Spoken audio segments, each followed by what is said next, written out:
Bienvenidos a la plataforma Tú y Yo con el Mali. Soy Thalía Durán Neuhaus y estoy encantada de tenerlos con nosotros hoy día. Este espacio, Tú y Yo con el Mali, ha sido creado a fin de acercar al público al trabajo de los artistas y creadores que participan con obra en el catálogo de diseño 2020. Esta noche presentaremos con mucho entusiasmo un conversatorio entre Miguel Andrade Valdés, uno de los artistas más interesantes de la escena contemporánea, y Max Hernández Calvo, curador, investigador, profesor, cuyo análisis conlleva profunda relevancia. Antes de cederle la palabra a Miguel y a Max, queremos agradecer muy especialmente a todos los artistas, creadores, miembros del comité de subasta, Armando Andrade, presidente del comité de subasta, y nuestros auspiciadores que hacen posible esta iniciativa. UBS, nuestro patrocinador especial, cuyo compromiso con el arte es destacado alrededor del mundo; Porsche, Joyería Gaia, el estudio de abogados Rebasa y Alcázar, Club Náutico San Marino, Arquimsa, Outdoor Living, Revista Cosas, Una y Roche Bobois. Miguel y Max, gracias por acompañarnos. El micrófono queda con ustedes. Gracias, Thalía. Hola, Miguel, y además quisiera agradecer a todas las personas que se han conectado en este momento para escuchar esta conversación que vamos a tener. Es una ocasión especial la que genera el Mali y sus auspiciadores para poder conversar de una serie de temas que creo que son particularmente relevantes. Hoy día en particular hablamos con Miguel Andrade Valdés, a quien además conocemos por su práctica artística. Él es un artista muy conocido en la escena del arte contemporáneo, es un artista peruano muy destacado, pero también tiene una línea de trabajo de diseño y es una ocasión importante para poder entender esos nexos entre un tipo de práctica y otra. Pero quisiera que Miguel nos cuentes un poco acerca de ti, acerca de tu trayectoria para poder entrar luego a lo del diseño. ¿Qué tal? ¿Cómo están todos? Quería comentar, Max, antes que un poco la dinámica que vamos a tener esos 35 minutos. Voy a hacer una introducción rápida a mi trabajo, creo que vale la pena para poder entender cómo es que yo termino o empiezo en realidad interesándome por el diseño, porque creo que mi práctica como artista se empieza a consolidar conceptualmente y mis intereses cuando empiezo a mirar en otros campos como la arquitectura, el urbanismo y los distintos tipos de diseño. Voy a poner algunas imágenes. Entonces, ese es un proyecto que realicé hace unos 10 años y consistía en la recopilación de una serie de monumentos de la ciudad de Lima. No una serie de monumentos, algo que comencé a notar era que el cuerpo de escultura pública de la ciudad estaba captado por estas esculturas que se me hacían extrañas y bastante curiosas y que pertenecían a clubes o asociaciones que se me hacían igualmente extrañas y curiosas. Además de que las escalas eran totalmente, no solo las escalas, sino las particularidades escultóricas de las piezas eran, por decirlo menos, extrañas contra lo que yo había podido mirar e incluso estudiar, ¿no? Son esculturas que están en el espacio público, pero que manejan escalas que no corresponden, a veces están dislocadas de los lugares donde están, que muchas están abandonadas y que son también tienen la particularidad de cambiar, ¿no? El monumento en general trata de rememorar algo y es un elemento mucho más estático. Cuando en estas esculturas yo las encontraba y mientras iba recorriendo la ciudad fotografiando otras, me topaba nuevamente con una después de unas semanas y tenía otro color, un enlucido distinto, y algunas veces vi hasta que fueron transportadas, ¿no? Entonces todos estos intereses sobre a quién le pertenece el espacio, por qué esas esculturas están ahí, por qué tienen esas similitudes formales, despertaron una serie de respuestas que yo luego voy a ir explorando, ¿no? Voy a presentar este otro proyecto. Se llama Plaza. Es otra vez uno de estos monumentos. Lo encuentro cerca de mi casa y noto que estaba como perdido, no solo visualmente, en todo sentido. Incluso lo que rememoraba, que es la Rabona, un personaje que yo no conocía, que luego conocí. Se me queda en la cabeza cómo esta pieza que está tratando de remodelar algo está bajo el nivel del parque donde está situado, y lo que yo hago es construyo con motivo de un festival una especie de galería de arte que insinuaba o indicaba a un espacio que podría ser un espacio más asociado con lo que nosotros conocemos como una galería de arte privada, ¿no? Planteo la losa abajo, que no existía, y las paredes. Entonces, de esa manera lo que hago es subtraigo la escultura del campo urbano y la inserto en un espacio, entre comillas, privado. Algo que me sorprendió, por ejemplo, en este proyecto fue que la gente que lo visitó y que lo vio, gente que incluso vivía muy cerca, me preguntaba, o sea, por qué había hecho yo la escultura. Estoy en este momento y estoy comenzando a mirar estas formas que se asemejan, y la experiencia me comenzó a indicar que tendría que haber alguna manera lógica de entender por qué estas esculturas eran similares. A mí se me hacía, a manera de fantasía, como una escuela de pintura o un movimiento, ¿no? O sea, habían formas que se asemejaban y muchas coincidencias, el cambio de color, el énfasis en la textura, el desfase con el contexto, la escala. Ahí es que planteo la hipótesis de que de pronto es la manera de hacer estas piezas lo que hay en común, ¿no? O sea, ¿quién propone estos diseños? Y cómo estos diseños tienen ese dinamismo, ¿no? Cómo cambian tan violentamente dentro de un lenguaje cerrado, ¿no? Aparece el encofrado, que es la hipótesis que se me viene a la cabeza, que es el molde del concreto armado, ¿no? Y que tiene, lógicamente, una cantidad limitada de formas que te permite producir.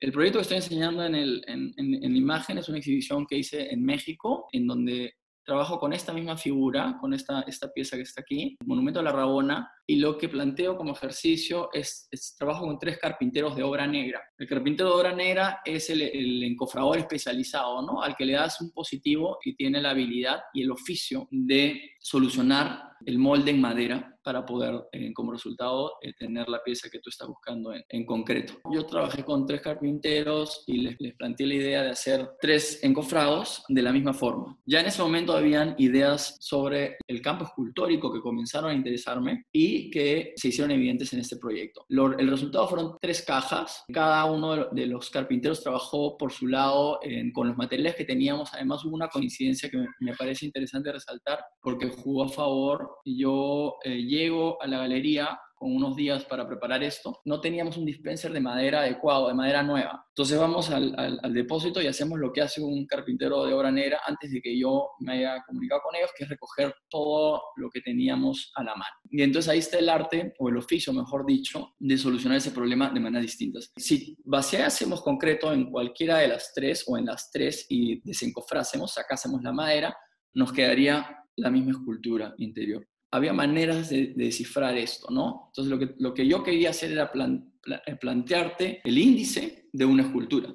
Pues es una escultura, sí, en sí misma, pero también indica a otra forma que no estás viendo, pero que puedes deducir si comienzas a analizar cómo ha sido elaborado el cofre. Si bien la presencia escultórica estaba, había otra escultura que la única manera de verla era armándola en tu cabeza, mientras deducías estas técnicas que se implementan en la cancha. Es difícil explicar cómo funciona cada una de las cajas, pero por ejemplo en esta última, el concreto, que tiene mucha presión, que empuja hacia afuera todas las paredes, está rodeada por estas 2 cintas de madera, ¿no? Y que entonces hacen que no reviente. En cambio, esta pieza, si pueden ver en la imagen de la derecha, que tiene este triple grande, hay cables que atraviesan la estructura y que la mantienen unida. Y en esta tercera, diría yo que es el retazador el que está trabajando. El retazador es el que tiene la habilidad de, con los pedazos más pequeños, juntarlos, y es el que se va a ceñir más a la figura original. Entonces esta pieza se llama Construxado, ¿por qué? Porque se refería a esta canción de Chico Buarque que se compone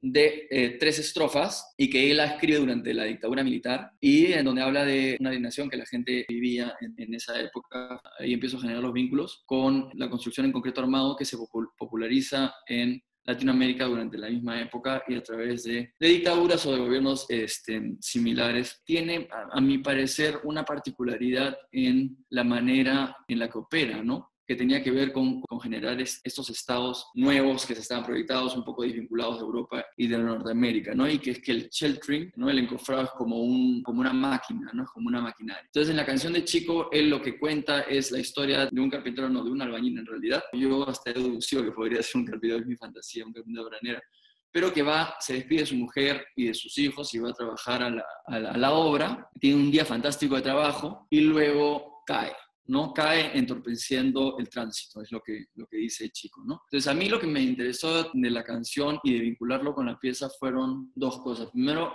como el tema de las escalas y de la contraposición entre el oficio y el diseño arquitectónico a gran escala. Y la estructura de la canción son 3 estrofas que son iguales, pero tienen un adjetivo al final que cambia la sensación que tienes en cada una, ¿no? Por eso terminé poniendo el título de la pieza, vinculando un poco estas dos historias, y eso era lo que tú podías revisar en sala. Evidentemente, la pieza está planeada para que tú la veas con el cuerpo entero y que la recorras y que descubras lo que ¿sí? Miguel, Bueno, bien, quiero, para recapitular un poco algunas ideas que me parecen importantes, cuando tú encuentras el encofrado como una posibilidad de desarrollo plástico, pasan varias cosas. Por un lado, esta idea súper interesante que hablas de la brecha entre una forma física percibible y una forma que no percibes y es solo imaginable, pero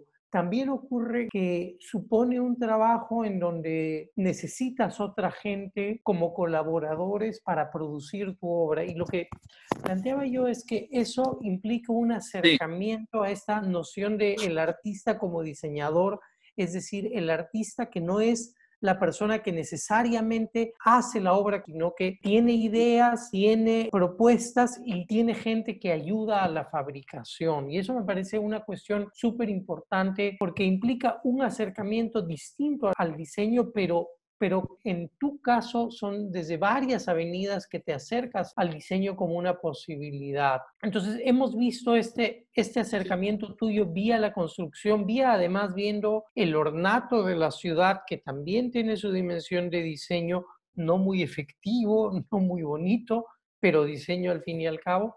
Pero luego vas a entrar tú un poco a otras cuestiones. Podríamos entrar un poco más a eso y tal vez ver un poco del estudio que quizá ayude también para entender esas otras preocupaciones que han estado sí, presentes. sí, perfecto, Max. Lo que voy a hacer esos son otros encofrados que han tenido particularidades distintas. El resultado tiene que ver con cosas que está señalando, por ejemplo, este que fue hecho en New Jersey, no tenía carpinteros de obra negra, me pidieron planos para el encofrado, nunca me habían pedido planos para un encofrado, no usamos material de reciclaje, en cuestiones que sí son, yo diría, del campo del diseño y de la confección, de la arquitectura, de la construcción, ¿no? Desde distintos ángulos podemos ir acercándonos. Esta es una pieza, esta muestra la hicimos juntos, esta es una pieza que es un modelo, parece un encofrado, pero es un modelo de una cultura de Fonseca. Quería enseñar, y esos son otros encofrados, piezas similares que he realizado. Acá, por ejemplo, son maquetas a veces a posteriori y a veces son ensayos previos. Es en México donde yo tengo la imposibilidad de seguir trabajando, es un punto de inflexión en donde yo no tengo un estudio y comienzo a proyectar obras cada vez más grandes y empiezo a entender la necesidad de todo un equipo de gente, bueno, que en principio solamente es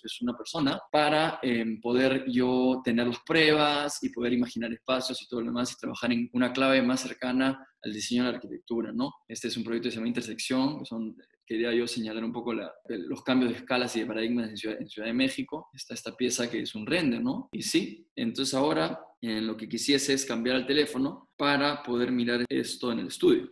Son piezas que tienen un desarrollo de 3 años, probablemente 3 o 4 años, no específicamente estas que vemos, sino que vienen de algunas otras. ¿Ven ahí? No, ese es el logo del Banco de Crédito de hace mucho tiempo. Y tienes aquí el logotipo de Aeroperú. Y arriba tienes el de Petroperú, ¿no? Que es una forma con la que he trabajado. Estos son unos tótems en donde parten con los diseños de compañías mexicanas que trabajan entre los años 50 y los años 80, planteando una idea de nación, ¿no? Que mira hacia adentro, está impregnada de una gráfica de línea precolombina, reinventado en el modernismo. Me pareció interesante extruirlas y hacer unas esculturas sobre eso. Sí, Hay una cuestión que creo que de repente permite entender un poco tu trabajo y las distintas exploraciones que han estado en juego, ¿no? O sea, una cuestión que es importante señalar para el público, si es que no todos lo tienen en mente. Tu formación base es en pintura, tú estudiaste pintura en la Facultad de Arte de la Católica y luego has tenido un acercamiento a lo escultórico. Y en ese sí, acercamiento a lo escultórico, tú has tenido un acercamiento a lo arquitectónico y a lo urbanístico. Entonces sí. creo que eso es bien interesante porque es a través de ese acercamiento que empiezan a aparecer temas relativos al diseño que no son tu práctica de diseño. ¿A qué voy? Ahí que tenemos, ahí tal cual estás, vemos el bordecito de la máscara del logo de Petroperú y ha aparecido al lado el antiguo logo del Banco de Crédito del Perú, hoy BCP, y el logo de Aeroperú, absolutamente difunta por coronavirus, y una serie de otros elementos del universo que nos rodean, diseñados también, que te han interesado. Entonces yo creo que es bien interesante ver cómo tienes un tipo de atención sobre el entorno y es una atención crítica, una atención reflexiva, en donde hay muchas capas de significado en juego, la idea de lo nacional, como también la arquitectura o incluso la imagen corporativa va edificando una idea de país, construyendo un imaginario público. Y de ahí siento que eso es como que un cimiento desde el cual tú luego empiezas a pensar también en la posibilidad de trabajar en el diseño desde una lógica un poco distinta que no necesariamente tiene este discurso de analítico, sino es más bien propositivo, ¿no? En vez de, porque siento que es el trabajo como la columna que has mostrado, hay una dimensión de análisis de ese entorno, del imaginario, de lo corporativo y de lo monumental, y Sí. luego empiezas a pensar en otra cosa. Definitivamente son situaciones en paralelo, porque, por ejemplo, son situaciones en paralelo porque hay proyectos que mantienen las características que acabas de mencionar, que igual mantengo, que los tengo corriendo, pero que implican años de trabajo e investigación, sobre todo en el momento en el que decidas exhibirlos, porque son complicados de exhibir. Pero hay un momento en donde definitivamente comienzo a producir obras y desvincularme un poco de la parte más investigativa y comienzo a proponer situaciones. Por ejemplo, hay una pieza aquí que es una de las primeras que creo que va jugando con eso y que todavía no está terminada, que tiene varios años y que la voy trabajando y entro y salgo. Se llama Cenicero para el Aeropuerto, creo. Bueno, esa fue la inspiración. Pero ya es algo que sí tiene una cierta clave de diseño. Primero que todo, que se basa en mi memoria de caminar, más o menos como si te acuerdas que caminabas y veías esos como tachos con cenicero incluido, ¿no? Eso es una base de aluminio. Ya tenemos esto en molde hecho en un aluminio dorado, que esa era la idea, era como el recuerdo que tengo. Pero claro, esta es una pieza ya que las referencias no son necesarias, digamos, ¿no? Algo más reciente puede ser algo aquí, que es algo en medio también. Es una pieza que sí está coqueteando con la idea del diseño y de las sillas. Se han sentado un par de personas en esta pieza. Son telas trabajadas con óxido. Sí. Ahí hay esa intersección además con la mueblería y que es también un tipo de preocupación que tú has tenido en tu trabajo ligado a esta preocupación por lo escultórico y su relación con el cuerpo, porque eso también es una cuestión clave aquí, ¿no? Porque hay una preocupación por la arquitectura, el espacio y la escala, lo vimos cuando estás trabajando alrededor del periférico en México como referente, o en estas piezas que vemos adelante también la columna, que también tiene una correlación con el cuerpo, o esas barreras también. Pero quisiera pensar también en los muebles y también tomando en cuenta Sí, el tiempo, el contexto. si podemos entrar a lo de un poco a Sí. lo de Taller Tarapacá y las piezas. Sí, fantástico. Bueno, la máscara con la que estaba es una máscara diseñada por Mons de Matín. Las tengo acá. Y acá tenemos varias cosas de Taller Tarapacá. No, tenemos el bodegón, el proyecto bodegón de Pablo Cermeño. No, tenemos también las sillas y algunos procesos que hemos seguido, que la silla que va a estar en la subasta finalmente, ¿no es cierto? Esa silla parte de una silla que guardo de un carpintero amigo de hace muchísimos años, que ya no vive, lo conocí cuando era una persona mayor, pero que lo usaba como machina, pues tiene una escala bien extraña para cortar madera, pero también te permite en una situación de estar como cuando hay ciertos oficios en donde estás muy pegado al piso y necesitas una altura media que se extraña. Y esa la tenía y es cómoda además. Eso me gustó y esto debe haber estado conmigo 16 años o algo así. Y fuimos ajustando medidas hasta llegar a la silla de pie, que es la que se va. Este es el prototipo en madera en pino radiata, ¿no? Que es muy ligero. Y luego las estamos haciendo en estas distintas maderas. Aquí tienes palo peruano, tajuri, ¿no? Y está acá, quilla borbón, que son maderas bien interesantes. Eso es lo que estamos trabajando. Y bueno, finalmente lo que desarrollo en Taller Tarapacá, que no he podido explicar mucho lo que es, pero es una plataforma de diseño, es un lugar, digamos, es la idea de producir diseño y proyectos. Comienza así y luego el trabajo conjunto con Paula Cermeño, con Moshe Matin, se constituyen ya en un grupo de diseño, ¿no? La silla de pie termina siendo un banco por sus proporciones, pero tiene este anexo que es el apoyo lumbar y que te permite estar más tiempo, creo, de lo que normalmente estás en una banquita, ¿no? Eso es bastante cómodo para lo que parecería, ¿no? Porque las proporciones son raras. Al mismo tiempo, también tiene un carácter escultórico, tiene ciertas particularidades. Lo que enseñaba hace un rato, que son las maderas, en donde hemos estado trabajando, es en el Diablo Fuerte, que es una belleza porque no tiene casi ojos, ¿no? Sino son como pinceladas, y tiene un acabado en aceite de linaza. Usamos acabados en aceite de coco, aceite de linaza. Tenemos tres aceites con los que trabajamos. Lo que es alucinante es que nos hemos olvidado de esas cosas y de pronto por años yo he estado trabajando con la madera con unos sintéticos horrorosos que con el sol lo que hacen es se salen y generan todo este microplástico horrible que se va para todas partes y encima tienes que pelarlo y hacerle encima una nueva capa. Cuando esta manera de mantener la madera, ¿no? Que tiene además muchísimos años, es mucho más, más bonita, yo creo, nada más que te ofrece la pátina, que es un cambio Y es otra de tus acercamientos al diseño. En conversaciones previas que hemos tenido, me acuerdo que tú me mencionaste que también por vía de estas preocupaciones acerca de sostenibilidad y cuestiones ecológicas, también el diseño fue algo que te interesó. Y acá está presente, por ejemplo, en tu manera de tratar la madera y encontrar modos de tener acabados muy bonitos, pero que no son contaminantes, ¿no? Son sostenibles. Yo creo que ahorita, y mira, con todo lo que está pasando, ¿no? Que creo que un comentario breve igual, en general, ¿no? Es un mundo que está pendiendo un hilo, ¿no? En general. Y creo que ahí sí tendríamos que poner atención en eso. Creo que el diseño es un reto ahora, o sea, es como que realmente hay que diseñar todo y hay que replantearnos cómo diseñar, qué diseñar, ¿no? Eh, brevemente, lo que también va a estar en la subasta un conjunto de este proyecto de Paula, que ha sido producido por Taller Tarapacá y que se llama Bodegón, y que son una serie de ánforas que son muy versátiles en su uso y también se usan maderas de las mismas familias, ¿no? Esta creo que es una violeta, no estoy seguro. Ha sido quemada ya un poco por el sol porque estaba arriba, ¿no? Y acá la particularidad es que la cerámica no está pintada, ¿no? Sino la cerámica, todo el barro ha sido mezclado enteramente con el pigmento, que es sumamente difícil.